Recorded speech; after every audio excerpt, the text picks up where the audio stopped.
US President Barack Obama and Israeli Prime Minister Benjamin Netanyahu have held difficult talks on Iran today.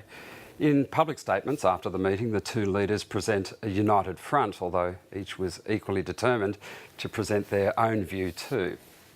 We all know that it's unacceptable from Israel's perspective to have a country with a nuclear weapon that has called for the destruction of Israel. But as I emphasized yesterday, it is profoundly in the United States' interest as well to prevent Iran from obtaining a nuclear weapon. We do not want to see a nuclear arms race in one of the most volatile regions in the world. We do not want the possibility of a nuclear weapon falling into the hands of terrorists, and we do not want a regime that has been a state sponsor of terrorism being able to feel that it can act even more aggressively or with impunity as a consequence of its nuclear power. Americans know that Israel and the United States share common values, that we defend common interests, that we face common enemies. Iran's leaders know that too. You know, for them, you're the great Satan, we're the little Satan. For them, we are you and you are us. Israel must have the ability always to defend itself by itself against any threat. And that when it comes to Israel's security, Israel has the right, the sovereign right to make its own decisions. Benjamin Netanyahu there throwing everything at Barack Obama in this idea of unity. In fact, seemed to be borrowing from Julia Gillard's speechwriter from that "We Are Us" speech by saying "We are you, you are us." But is he having success, do you think, in invoking that idea of little Satan, big Satan in Iran's idea?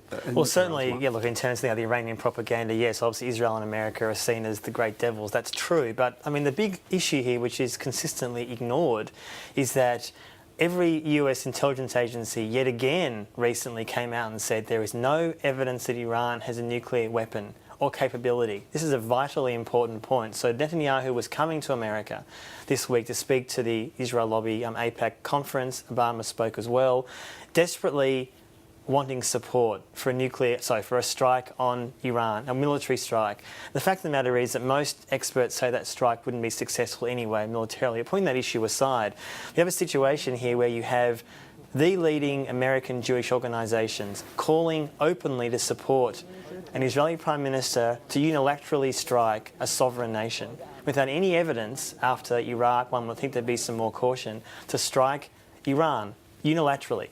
And what Obama, in theory, is trying to do is to appease an Israel lobby and the Jewish community in America. He wants to vote for him come November.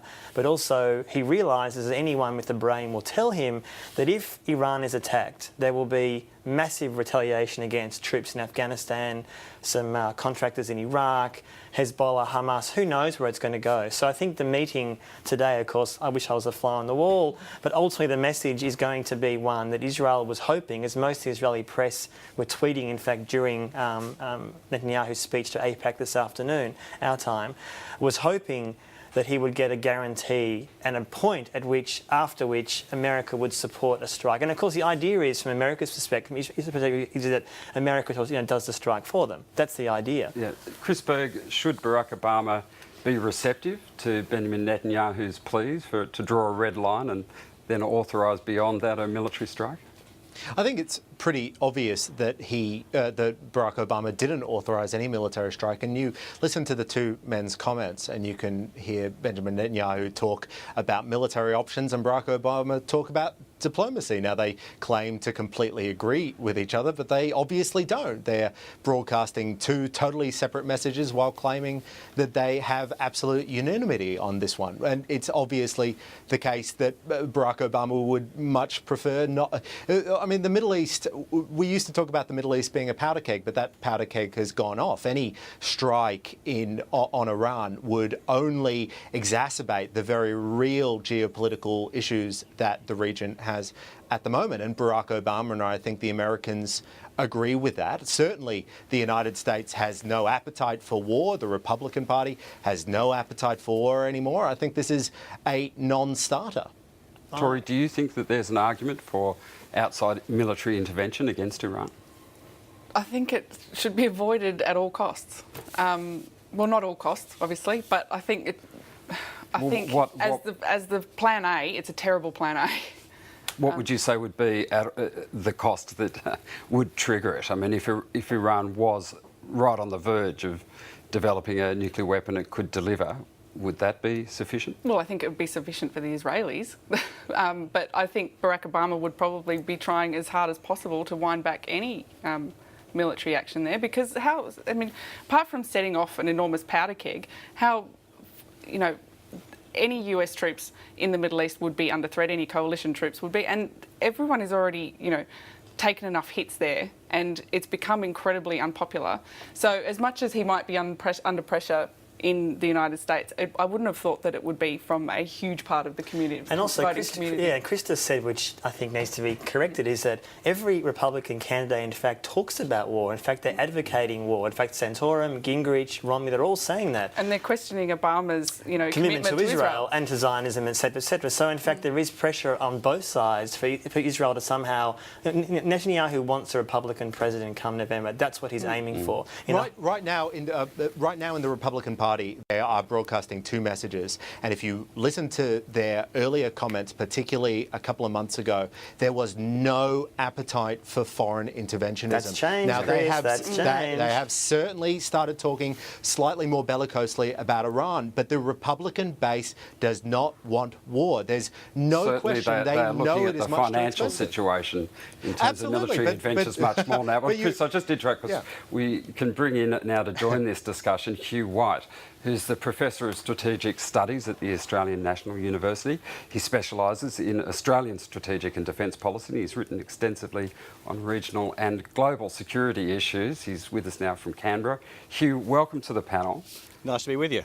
Despite the convivial appearance from the Oval Office meeting, how close are Netanyahu and Barack Obama at the moment, especially on Iran?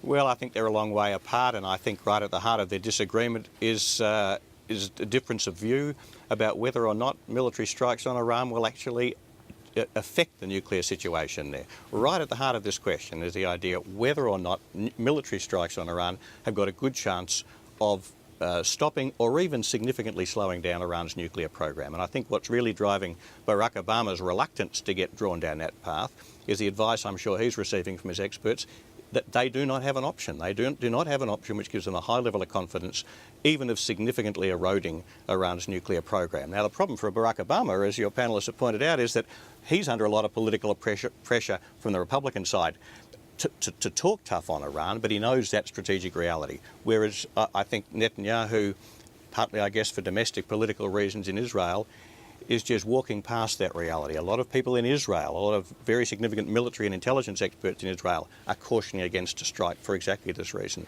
But Netanyahu is walking right past that, I suspect for his own political reasons. Well, the Israeli government, though, is setting a much lower threshold that it might have talked about before for action. It's saying that at a certain point, possibly in the next year, Iran will have a uranium enrichment program well enough progressed that it would make movement to military use of atomic energy inevitable. Is that realistic? And beyond that, how far off is a nuclear-armed Iran?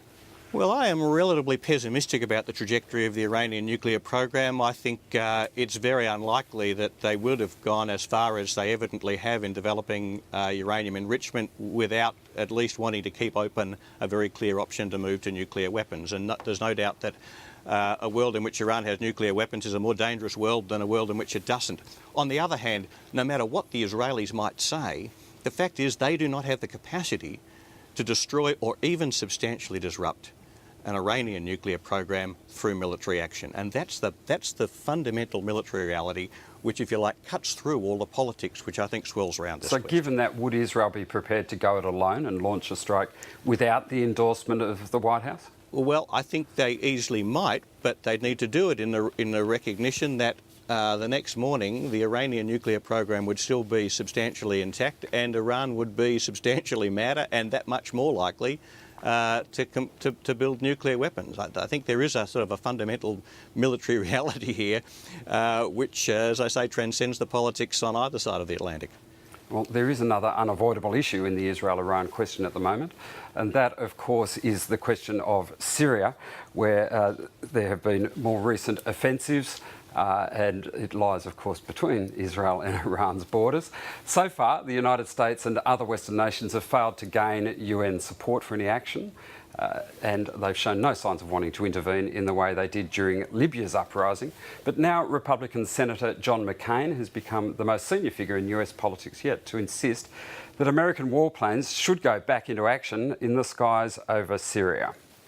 The United States should lead an international effort to protect key population centers in Syria, especially in the north, through airstrikes on Assad's forces. The benefit for the United States in helping to lead this effort directly is that it would allow us to better empower those Syrian groups that share our interests, those groups that reject al-Qaeda and the Iranian regime, and commit to the goal of an inclusive, democratic transition as called for by the Syrian National Council. Hugh White, if you look at the situation in Syria right now with these big armoured assaults on Daraa and on almost crushing the resistance in parts of Homs, the situation is very similar to the exact predicament of the Libyan rebels at the time that the European nations and America went into action there. So why not in Syria? Well, I think there are some similarities. In particular, I think the nature of the Syrian government's military operations offer a fairly target-rich environment to air power. That is, there are a lot of readily identifiable targets that air power could be used against. So I think the kind of arguments that McCain are making are ones that I think could attract some attention. On the other hand, intervening in a situation like this is extremely difficult. I think there's been understandable reluctance, at least so far, on the part of the US and the Europeans and others to start getting directly involved militarily, simply for a lack of clarity as to who they'd be supporting. And what the outcome who would they be supporting? What are the indications now? It's moved on from popular uprising or even partially armed popular uprising, hasn't it? Well, it has, but I think the opposition is still very fractured. I think opposition groups have been forming and reforming and breaking apart pretty regularly, and my impression is that nobody in the West, certainly nobody in the US, has a clear enough idea of who they'd be supporting to be confident in backing one side or the other. Obviously, they're very negative about what the government's doing, but I think who you'd support instead remains a key question. Having said that, I think that the intensity of the actions, the scale of the casualties being imposed are certainly ramping up the pressure on the West to get involved. And if an intelligent air campaign can be designed that would give a reasonable chance of achieving some significant strategic results using air power alone without requiring the imposition of the insertion of land troops, then I think the attractions of doing that are certainly growing. I would just say very quickly that I think if we're going to idealise a Libya intervention, we shouldn't forget that any evidence of what is happening in Libya today shows the country essentially is a fractured militia-run nation. So we shouldn't look at Libya and say, oh, the system worked so well then. McCain has supported every single military intervention for the last 20 years, and everyone has been abject failure. Iraq, Afghanistan, need I go on? So the idea that McCain, the so-called great military hero, is regarded as someone to listen to is insane. So Libya is not an example, if you look at what's happening today, of success Going at on all. from what Antony says there, Hugh White, is the real risk in Syria that it starts to look like its neighbour Lebanon as this civil war progresses, that it's so much more of a sectarian conflict? Oh, look, absolutely. I am a very reluctant intervener myself, I must say, and so I'd share Antony's caution, but I do think the scale of the Syrian government operations now, the scale of casualties that appear to be being imposed on civilian populations is going to make it hard for Western governments to stay out. And the question to ask is always what kind of air campaign could be designed which could achieve some useful strategic results, help to protect the civilian population and so on. But I completely agree with Antony that what that would mean down the track, what it would mean in terms of the composition of a future post-Assad Syria is anybody's guess. Thank you, Hugh White. We wait to see what the developments bring. It doesn't look good at the moment. That is all for The Drum. Thanks to our guest, Hugh White, and thanks to the panel, Tori Maguire, Antony Loewenstein and Chris Berg. We'll see you at the same time again tomorrow. Good night.